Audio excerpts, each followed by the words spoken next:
পশ্চিমা বিশ্বের কিছু তরুণ পুরুষের মধ্যে সাম্প্রতিক সময়ে একটি নতুন সামাজিক প্রবণতা আলোচনায় এসেছে। বিদেশে গিয়ে ঐতিহ্যবাহী স্ত্রী খোঁজা। অনলাইন মহলে এটি পাসপোর্ট ব্রো নামে পরিচিত। আধুনিক ডেটিং সংস্কৃতির হতাশা থেকেই অনেকেই এমন সিদ্ধান্ত নিচ্ছে বলে বিশ্লেষকদের ধারণা। ডেটিং করতে করতে ক্লান্ত অনেক আমেরিকান তরুণের অভিযোগ, অনেক নারী পুরুষের সঙ্গে ভালো ব্যবহার করেন না। বাধ্য হয়ে তারা থাইল্যান্ডের মতো দেশে পাড়ি দিচ্ছেন। সেখানে জীবনযাত্রার খরচ তুলনামূলক কম এবং নিজের পছন্দমতো সঙ্গীও খুঁজে নেওয়া যায়। বিশ্বখ্যাত সাময়িকী দ্য ইকোনমিস্ট জানিয়েছে, পাসপোর্ট ব্রো এর সংখ্যা ক্রমশ বাড়ছে।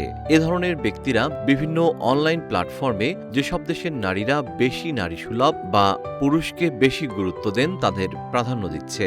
বর্তমানে পশ্চিমা তরুণদের পছন্দের গন্তব্য হিসেবে থাইল্যান্ড, ব্রাজিল, কলম্বিয়া, ফিলিপাইন ও ভিয়েতনামের নাম বেশি শোনা যায়। তবে এই প্রবণতা একেবারে নতুন নয়। ইতিহাসবিদদের মতে দ্বিতীয় বিশ্বযুদ্ধের সময় এবং পরবর্তী সময়ে বহু আমেরিকান পুরুষ বিদেশি নারীকে বিয়ে করেছিলেন।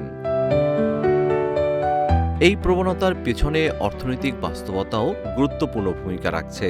যুক্তরাষ্ট্রে একক আয়ে পরিবার চালানো অসম্ভব হয়ে উঠেছে। অন্যদিকে উন্নয়নশীল দেশগুলোতে তুলনামূলক কম খরচে জীবনযাপন সম্ভব। ফলে কিছু পুরুষ মনে করেন সেখানে গিয়ে একটি ঐতিহ্যবাহী পরিবার গঠন করা সহজ হতে পারে।